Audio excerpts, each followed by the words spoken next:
കലയും ഓർമ്മകളും ആത്മീയതയും ഒരുമിക്കുന്ന അപൂർവ ദൃശ്യാനുഭവമാണ് കൊച്ചി ബിനാലയിലെ അബ്ദുൽ ഹിഷാമിന്റെ കലാപ്രദർശനം. ആംസ്റ്റർഡാമിൽ ജോലി ചെയ്തു വരുന്ന മലയാളി കലാകാരൻ അബ്ദുൽ ഹിഷാമിന്റെ കലാസൃഷ്ടികൾ മനുഷ്യന്റെ അനുഭവങ്ങളെയും ഇന്ദ്രിയാനുഭൂതികളെയും പുതിയ തലത്തിലേക്ക് നയിക്കുന്നവയാണ്. റിപ്പോർട്ട് കാണാം.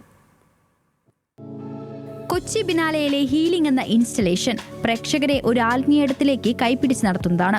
അക്രിലിക് പെയിന്റിങ്ങുകൾ, കൊത്തുപണികൾ, മൺപാത്രങ്ങൾ, ജലത്തിന്റെ തുടർച്ചയായ ശബ്ദം എല്ലാം ചേർന്ന് ഒരു ധ്യാന അവസ്ഥയാണ് കലാകാരൻ ഇവിടെ സൃഷ്ടിക്കുന്നത്.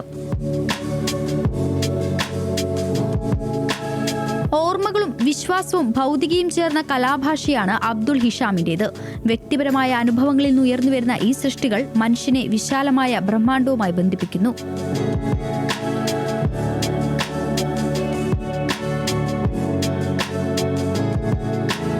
കല വെറും കാഴ്ചയല്ല, അനുഭവമാണെന്ന് ഓർമ്മിപ്പിക്കുകയാണ് അബ്ദുൽ ഹിഷാമിന്റെ ഈ പ്രദർശനം.